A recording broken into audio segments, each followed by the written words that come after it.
नमस्कार दोस्तों, मैं हूँ किमी फ्रॉम कंप्यूटर का गहन अध्ययन। तो आप सभी का एक बार फिर से बहुत बहुत स्वागत करती हूँ अपने इस चैनल में। और चलिए आज का चैप्टर बिना देर के हम लोग स्टार्ट करते हैं। आज का चैप्टर है फॉर्मेटिंग अ वर्ड डॉक्यूमेंट। किसी वर्ड के डॉक्यूमेंट में मैंने आप लोगों को इंट्रो दिया। वर्ड के डॉक्यूमेंट में काम कैसे करते हैं दोस्तों, इंट्रोड्यूस कैसे करते हैं, कुछ इंसर्ट कैसे करते हैं, उस पर हमने एक चैप्टर पढ़ा। उसके बाद हम लोगों ने पढ़ा पैराग्राफ में हम लोग कैसे काम करते हैं। तो अब हम लोग पढ़ते हैं कि किसी भी डॉक्यूमेंट को जब हम फॉर्मेट करते हैं तो फिर उसे हम लोग कैसे फॉर्मेटिंग उसकी करेंगे, यानी उसको कैसे बनाएंगे। इसमें आप लोगों को कई और ऑप्शंस देखने को मिलेंगे, तो वीडियो को अंत तक देखिए। तो चलिए स्टार्ट करते हैं वीडियो को। सबसे पहले आता है हमारा द टैब की। तो टैब की हम लोगों के लिए क्यों इस्तेमाल किया जाता है दोस्तों, वो मैं आप लोगों को बताती हूँ। तो टैब्स हमारे लिए इसलिए यूज़ किए जाते हैं दोस्तों। टैब की हमारा कीबोर्ड में एक की होता है टैब, जिसके ऊपर लिखा रहता है टैब्स। तो जब हम लोग टैब्स पर क्लिक करते हैं तो दोस्तों हम लोग कहीं ना कहीं नेक्स्ट पोजीशन पे आते हैं। हमारी जो स्क्रीन खुली होती है वहाँ हम लोग नेक्स्ट पोजीशन पे रहते हैं, या फिर जहाँ हमारी कर्सर, एग्जांपल हमारी कर्सर यहाँ है तो हमारी कर्सर नेक्स्ट वर्ड पे आ जाएगी, या नेक्स्ट वर्ड, फिर नेक्स्ट वर्ड, नेक्स्ट वर्ड। तो पोजीशन चेंज करने के लिए हमारा जो टैब होता है वो यूज़ किया जाता है। अब इस टैब बटन को हम लोग अपने हिसाब से दोस्तों हम लोग सेट भी कर सकते हैं कि जब हम एक बार टैप करेंगे तो हमारा किस पोजीशन पे जाके हमारी की या कर्सर रुकेगी। तो उसे सेट करने के लिए दोस्तों हम लोग क्या करेंगे, अगर एक टैब है तो टैब हमारा, टैब को तो नहीं पता, टैब बिल्कुल हमारा ऐसे काम करेगा जैसे हमारा स्पेस बार। अगर हमारा सेट नहीं है टैब तो हमारा कैसे काम करेगा, एक कर्सर, फिर 2 3 4 5 6 7 8 9 10 ऐसे कर्सर काम करेगी, हर वर्ड के आगे जाएगी क्योंकि हर वर्ड के आगे उसको एक पोजीशन मिल रही है। लेकिन उस पोजीशन को हम अपने हिसाब से अगर चेंज करना चाहते हैं तो हम लोग फॉर्मेट में जाएंगे, टैब्स का मेन्यू खोलेंगे और वहाँ पर फिल करेंगे 1 इंच। तो हर 1 इंच के गैप पर हमारे टैब की पोजीशन टैब बदलेगा। तो इस तरह से जो हमारा टैब है वो सेट हो जाता है कि एक पोजीशन से हट के कहाँ पर उसे दोबारा से स्टॉप होना है। तो इस तरह से टैब्स, हमारे टैब यूज़ की जाती है टैब की। उसके बाद आता है बुलेट्स एंड नंबरिंग। तो दोस्तों बुलेटिंग एंड नंबरिंग क्या होता है, ये जो हमारे बुलेटिंग एंड नंबरिंग होते हैं ये एक्चुअली जो आप ये जैसे वर्ड्स देख रहे हैं, इन वर्ड्स के आगे 1 2 3 4 5 लिखा है, या इस तरह से लिखा है, या इस फॉर्मेट में लिखा है रोमन में, या इस तरह से ABCDF लिखा है, या फिर ABCDF के आगे देखिए कि यहाँ पर लगा हुआ है ब्रैकेट, या ब्रैकेट में बंद है ABC, या फिर स्मॉल रोमन लिखे हुए हैं। और इसे तो कहते हैं हम लोग नंबरिंग, और इसे कहते हैं हम बुलेटिंग। तो बुलेटिंग क्या होती है, बुलेटिंग किसी भी कैरेक्टर में हो सकती है, मतलब कोई भी उसमें कैरेक्टर हो सकता है, जैसे डॉट हो गया, डायमंड हो गया, स्क्वायर हो गया, लार्ज स्क्वायर हो गए, इस तरह की देखिए, इस तरह की डॉटिंग हो गई, एरो हो गए, ठीक है। तो इस तरह से हमारी जो बुलेटिंग है ये बुलेटिंग कहलाती है। और यहाँ पर जो हमारे 1 2 3 है ये भी बुलेटिंग में ही आते हैं, या रोमन भी बुलेटिंग में आते हैं। तो दोस्तों जैसे हमारा लिखा हुआ है apple, orange, grape, mango, cherry, तो इस तरह से हमारे फ्रूट्स के नेम लिखे हुए हैं। इन फ्रूट्स के नेम के आगे हमें बुलेटिंग एंड नंबरिंग करनी है, मतलब इनको नंबर्ड करना है। तो हम नंबर कैसे लगाएंगे, तो हमें क्या करना है, हमें इन वर्ड्स को हाईलाइट करना है। हाईलाइट मतलब सिलेक्ट करना है। सिलेक्ट करने के बाद फॉर्मेट में जाएंगे, बुलेट्स एंड नंबरिंग सिलेक्ट करेंगे मेन्यू से। फिर उसके बाद नंबर्ड टैब जो हमारा होता है नंबर टैब पर हम लोग जाएंगे, और सेवरल स्टाइल्स इसके अंदर दी होगी कि किस तरह से हमें उसको नंबर्ड करना है, हमें रोमन में करना है, 1 2 3 करना है, या ब्रैकेट में 1 2 3 करना है। तो इस तरह से उसमें कई स्टाइल्स दी गई होंगी। हम लोग अपना सूटेबल स्टाइल सेलेक्ट करेंगे और उसको उसके ऊपर क्लिक कर देंगे और फिर ओके बटन प्रेस कर देंगे। इस तरह से हमारी जो ये एप्पल लिखी हुई है, तो एप्पल हमारी किसी भी स्टाइल में, apple, orange, grape, mango, cherry, इस तरह के किसी भी स्टाइल में बुलेट और नंबरिंग इसमें हो जाएगी। तो इसी को दोस्तों हम लोग बुलेटिंग एंड नंबरिंग कहते हैं। और बाकी आप लोगों को जो अल्टरनेटिवली मिल सकता है वो इस तरह का आइकन है, नंबरिंग आइकन का ये वाला आइकन होता है हमारा, जो हमें राइट क्लिक करके किसी भी फॉर्मेटिंग टूल बार के अंदर मिलता है। फॉर्मेटिंग टूल बार हमारा कैसे खुलता है, जब हम किसी को वर्ड्स को या पैराग्राफ को हाईलाइट कर लेते हैं और उसके बाद हम लोग उस पर राइट क्लिक करते हैं तो हमें इस तरह के ये ऑप्शंस दिखते हैं। यहाँ पर कट का भी होगा, कॉपी का भी होगा, स्पेल चेक का भी होगा, ग्रामेटिकल एरर्स जिसे हम कहते हैं, और दोस्तों इस तरह का भी एक ऑप्शन शो होगा, तो हम वहाँ से भी उसको क्लिक करके स्टाइल सेलेक्ट कर सकते हैं। अब नेक्स्ट ऑप्शन है दोस्तों हमारा undo and redo. Undo and redo हमारा क्यों इस्तेमाल किया जाता है वो मैं आप लोगों को बताती हूँ। जो अंडू होता है दोस्तों, अगर मान लीजिए मैंने बहुत सारा पैराग्राफ मिटा दिया, बहुत सारा पैराग्राफ मैंने मिटा दिया और दोस्तों उस पैराग्राफ को मुझे नहीं मिटाना था और उसमें मैंने बहुत सारा मिटा दिया गलती से और वो बिल्कुल सही था, तो या तो मैं उस पैराग्राफ को दोबारा लिखूँगी या फिर मैं उसको अंडू ऑप्शन पर क्लिक कर दूँगी, और अंडू ऑप्शन जब हमारा क्लिक हो जाएगा तो हमारे सारा पैराग्राफ जो मैंने मिटाया था वो दोबारा से लिख करके वैसा का वैसा ही आ जाएगा। तो अंडू ऑप्शन हमारा इसलिए होता है, और जो रीडू ऑप्शन होता है, रीडू इसलिए यूज़ किया जाता है जिससे कि जो मैंने गलती से जो अब मुझे लग रहा है कि वो पैराग्राफ नहीं वो मैंने सही हटाया था, तो जो मैंने सही हटाया था उसको जब मैं रीडू कर दूँगी तो रीडू पे क्लिक करते ही हमारा जो पैराग्राफ है वो फिर से हट जाएगा। अंडू हमारा होता है कि अगर हमने बाई मिस्टेक गलती से कोई कर दिया और हमें फिर से वो चीज़ चाहिए तो अंडू पे क्लिक करते ही वो पैराग्राफ फिर से लिख करके आ जाएगा। और अगर हमें कोई वो लगता है कि नहीं वो मिस्टेक नहीं थी, वो ठीक था, बिल्कुल वो सही लिखा हुआ था, तो फिर वो जो रीडू है वो भी दोस्तों रीडू पर क्लिक करते ही वो सब दोबारा से लिख करके आ जाएगा। अंडू एंड रीडू ऑप्शंस जो आपको मिलते हैं वो दोस्तों आप लोगों को जस्ट बिल्कुल सेविंग बटन के साइड में मिलते हैं। सेविंग बटन जहां आपको मिलेगा उसी के कहीं अगल बगल ऊपर नीचे आप लोगों को मिलेगा, क्योंकि जो हमारी विंडोज़ होती है, कई बार ऐसा होता है किसी की दोस्तों किसी की विंडोज़ 7 है, किसी की विंडोज़ 10 है, किसी की 11 है, तो अलग अलग वर्ड MS वर्ड में अपडेट्स आते रहते हैं, तो अलग अलग तरीके से हो सकता है हर जगह। तो अंडू एंड रीडो का क्या होता है, जो आपका साइन होगा वो एक इस तरह का एरो होगा। देखिए इस तरह का एरो आप लोगों का बना होगा, मैं बना के दिखाती हूँ, बुक में नहीं बना हुआ है। तो ये देखिए दोस्तों इस तरह का एरो आप लोगों का एक बॉक्स बना होता है, इस तरह का। इस बॉक्स के अंदर आपका ऐसे करके एक, ये देखिए ऐसे करके एरो बना हुआ होगा, और जस्ट लाइक इसी के अपोजिट एक इस तरह का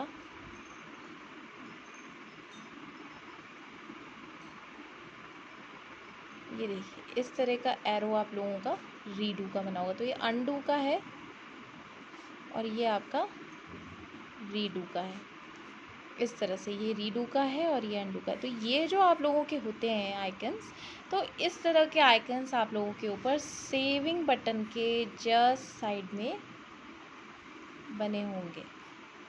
सेविंग बटन आप लोगों का कैसा होता है, ब्लू कलर का बॉक्स होता है, उसमें यहाँ पर वाइट कलर का यहाँ पर ऐसे ये सेविंग आप लोगों का होता है। अब चलिए बात कर लेते हैं हम थोड़ा सा फ़ॉन्ट के बारे में। तो फ़ॉन्ट हमारा क्या है दोस्तों, आप लोग इस बुक में एक फ़ॉन्ट देख रहे हैं। फ़ॉन्ट क्या होता है, एक देखिए, एक मेरी राइटिंग है, एक मैंने राइटिंग लिखी,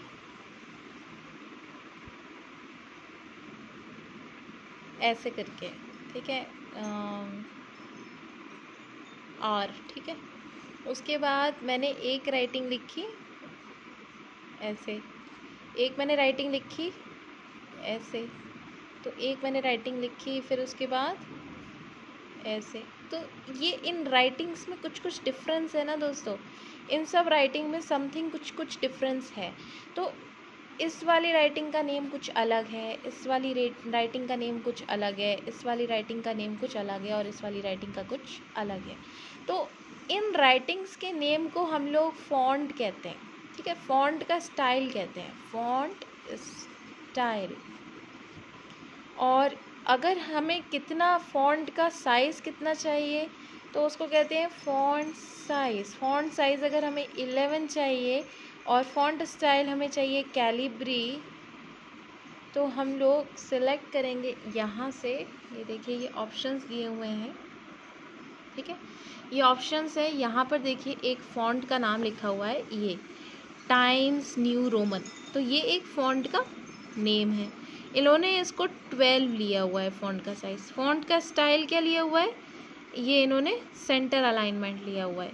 इसके अलावा हम लोग इसे बोल्ड कर सकते हैं, इटैलिक कर सकते हैं, अंडरलाइन कर सकते हैं, ठीक है दोस्तों। इसके अलावा हम लोग फ़ॉन्ट का कलर भी चेंज कर सकते हैं। फ़ॉन्ट कौन से कलर का होगा, रेड होगा, येलो होगा, तो इस तरह से हम लोग अलग अलग फ़ॉन्ट के कलर भी सिलेक्ट कर सकते हैं। तो इस तरह से दोस्तों हमारे क्या है, इसमें क्या दिया हुआ है, नॉर्मल प्लस सेंटर। तो अलाइनमेंट क्या है, नॉर्मल और सेंटर। मतलब कई बार उसमें सेंटर का अलाइनमेंट आ रहा है और कई बार उसमें नॉर्मल अलाइनमेंट आ रहा है, ठीक है। तो इस तरह से इसमें ये वाली एक बार दी हुई होती है और इस बार के अंदर हम लोग फ़ॉन्ट में काम कर सकते हैं। तो अब जैसा कि आप लोग ये वाला पैराग्राफ लिखा देख रहे हैं इस बुक में, तो ये पैराग्राफ कोई ना कोई फ़ॉन्ट है। इस फ़ॉन्ट का कुछ साइज़ है, ठीक है। इस फ़ॉन्ट में क्या क्या यूज़ हुआ है, इस फ़ॉन्ट में साइज़ यूज़ हुआ है, इस पैराग्राफ में इस फ़ॉन्ट का स्टाइल यूज़ हुआ है, ठीक है। उसके अलावा कहीं कहीं आप देख रहे हैं कि कहीं कहीं आप लोगों को ब्लैक ब्लैक ज़्यादा दिख रहा है, मतलब मोटे मोटे अक्षर दिख रहे हैं, तो इसमें बोल्ड भी यूज़ हुआ है। इसके अलावा ठीक है, कहीं कहीं इसके अंदर दोस्तों कहीं कहीं हमें दिख रहा है कि इसमें अलाइनमेंट भी देखिए, इन्होंने इसमें रेड राइट जस्टिफाई का अलाइनमेंट भी यूज़ किया हुआ है। तो इसमें कितनी चीज़ें लगी हुई हैं, इस सिर्फ इस एक पैराग्राफ को बनाने के लिए इसमें क्या क्या लगा हुआ है। तो आप लोग खुद ही सोच सकते हैं कि इस बुक को बनाया होगा जिसने भी वर्ड डॉक्यूमेंट में, तो कितनी मेहनत इसमें किया और कितने सारे ऑप्शंस इसके अंदर यूज़ किए गए हैं। तो इसी तरह से दोस्तों अब आगे के यहाँ पर देखिए स्टेप्स लिखे हुए हैं। इन स्टेप्स को आप लोग पढ़ सकते हैं अपने आप से भी। और अभी जो मैंने आप लोगों को हिंदी में बताया वो वही सब इसके अंदर दिया हुआ है कि अलग अलग कैसे आप लोग, यहाँ ड्रॉप डाउन लिस्ट दी होती है तरह तरह के फ़ॉन्ट्स की। यहाँ पर आप लोग साइज़ सेलेक्ट कर सकते हैं कि फ़ॉन्ट को कितना बड़ा या कितना छोटा लिखना है। तो आप लोग बस हाईलाइट करेंगे उतने पोर्शन को जितना आप लोगों को करना है, जितना आप लोगों को फ़ॉन्ट साइज़ रखना है, या आप लोग लिखने से पहले उसको सेट कर सकते हैं। तो इस तरह से दोस्तों हम लोगों को वर्ड में फ़ॉन्ट का डिज़ाइन करना है। अब होता है दोस्तों एक ऑप्शन है हमारा पेज ब्रेक। तो पेज ब्रेक्स क्या होते हैं, पेज ब्रेक्स होते हैं, अब हम लोग एक पेज में लगातार काम कर रहे हैं दोस्तों। देखिए एक पेज है हमारा, यहाँ पर एक पेज है, इस पेज को हमने पूरा फिल कर लिया यहाँ तक। तो जब हम इसको पूरा फिल कर लेंगे, देखिए जब इसको हम पूरा यहाँ से लेके यहाँ तक फिल कर लेंगे, तो जब ये यहाँ पर आएगा तो ये ऑटोमेटिकली नेक्स्ट पेज पे चला जाएगा और ऑटोमेटिकली नेक्स्ट पेज भी स्टार्ट हो जाएगा हमारा। लेकिन अब हमारा क्या है, हमें इस पेज को यहीं तक रखना था, पूरा तो फिल करना ही नहीं है। अब हम लोग नेक्स्ट पेज पे कैसे जाएंगे, या तो हम इसमें कुछ लिखते रहें तो हम लोग नेक्स्ट पेज पे ऑटोमेटिकली चले जाएंगे। लेकिन हमें क्या करना है, हमें नेक्स्ट पेज पे नहीं रहना है, हम लोगों को नेक्स्ट पेज पे जाना है, इसको आधा छोड़ के जाना है। तो हम लोग क्या करेंगे, हम लोग या तो पेज ब्रेक ऑप्शन यूज़ करेंगे, ठीक है। पेज ब्रेक ऑप्शन हमारा हमें मिल जाता है इस तरह से। तो या तो आप लोग पेज ब्रेक ऑप्शन यूज़ कीजिए, या उसका अल्टरनेटिव फास्ट तरीका ये होता है कि आप लोग simple enter enter enter enter press करते रहिए जहाँ आपने छोड़ा है, और जैसे ही आप लोग एंटर करेंगे आप लोग नेक्स्ट पेज पे पहुँच जाएंगे। या आप लोग कंट्रोल प्लस एंटर जब कर देंगे, तो कंट्रोल प्लस एंटर करते ही आप लोग नेक्स्ट पेज की फर्स्ट लाइन पर एकदम से जल्दी से पहुँच जाएंगे। तो ये दो अल्टरनेटिव आप लोगों के मेथड्स हैं नेक्स्ट पेज पे पहुँचने के लिए।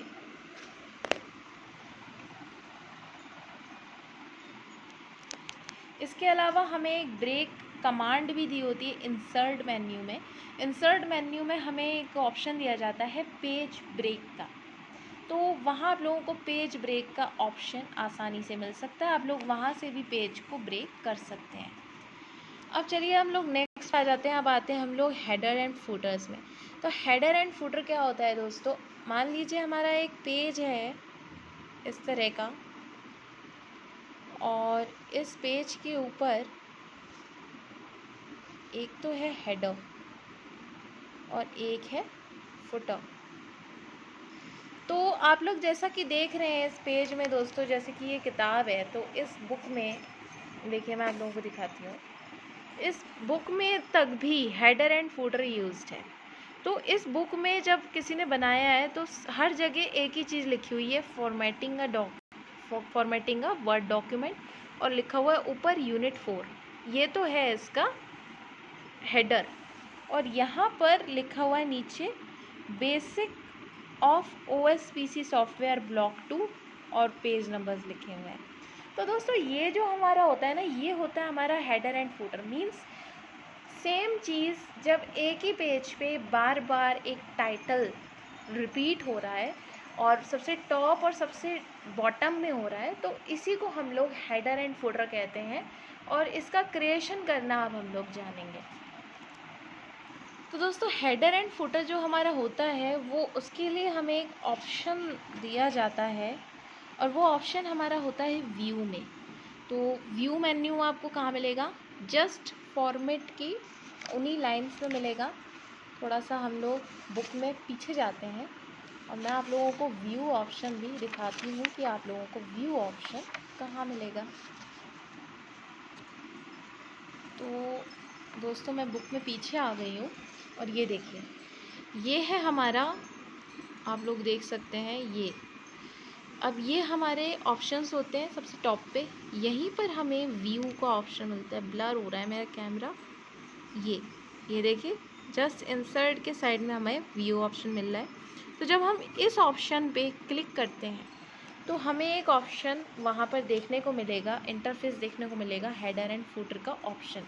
तो जब हम हेडर एंड फुटर पे क्लिक करेंगे, जैसे ही हम लोगों को उधर वहाँ पर स्टाइल सिलेक्ट करना है कि हमें कैसा हेडर एंड फुटर चाहिए, या तो हम नॉर्मल अपने हिसाब से बनाएंगे, या हमें बेसिकली बहुत सारे स्टाइल्स वहाँ देखने को मिलेंगे, जिसमें से कि कोई भी हम लोग एक सिलेक्ट कर सकते हैं।